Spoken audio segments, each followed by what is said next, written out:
কেটে ফেলেন স্থানীয় বিএনপি নেতা সাবেক মেম্বার আক্তার হোসেন। উক্ত বিষয়ে চেয়ারম্যান প্রার্থী ও স্থানীয় জামাতের নেতাকর্মীরা এই ঘটনার প্রতিবাদ জানালে তাদেরকে শারীরিকভাবে হেনস্থা করা হয়। জাতির বিবেক সাংবাদিক ভাইয়েরাও তারা এখানে ক্লান্ত হয়নি।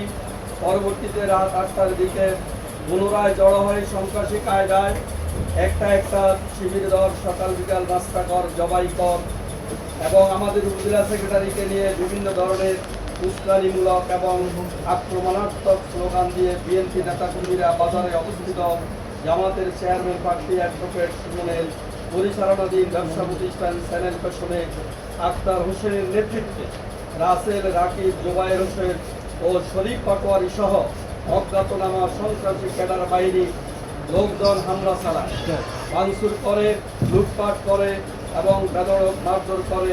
অ্যাডভোকেট রেজাউল ইসলাম সুমনের ছোট ভাই জাহিদ খানকে আহত করে, যাহা সিসিটিভির ফুটেজে স্পষ্ট দেখা যায়। তাদের হামলার এছাড়াও আহত হয় অ্যাডভোকেট সুমন ও প্রতিষ্ঠানের কর্মচারী সহ অন্তত 5 জন। সম্মানিত সাংবাদিক বন্ধুগণ, ঘটনার বিষয়ে দাবাচাবা দিতে সোশ্যাল মিডিয়া অভিযুক্ত আক্তার হোসেন অ্যাডভোকেট সুমনকে জড়িয়ে নির্বাচনের পূর্বে একটি ঘটনা উল্লেখ করেন, যা সম্পূর্ণ মিথ্যা, বানোয়াট ও ভিত্তিহীন। তার সাথে ফোনের অথবা সরাসরি এই ধরনের কোনো কথাই অ্যাডভোকেট রেজাউল ইসলাম সুমনের হয়নি। সম্মানিত সাংবাদিকবৃন্দ, উক্ত ঘটনার বিষয়ে পেশাগত দায়িত্ব পালন করার উদ্দেশ্যে নিউজ কাভারেজ দিতে গিয়ে কয়েকজন সাংবাদিক বন্ধু তাদের সন্ত্রাসীদের দ্বারা হামলার শিকার হয়ে আক্রান্ত হয়েছে। আমরা আহত সাংবাদিক বন্ধুদের প্রতি গভীর কৃতজ্ঞতা ও সমবেদনা জ্ঞাপন করছি।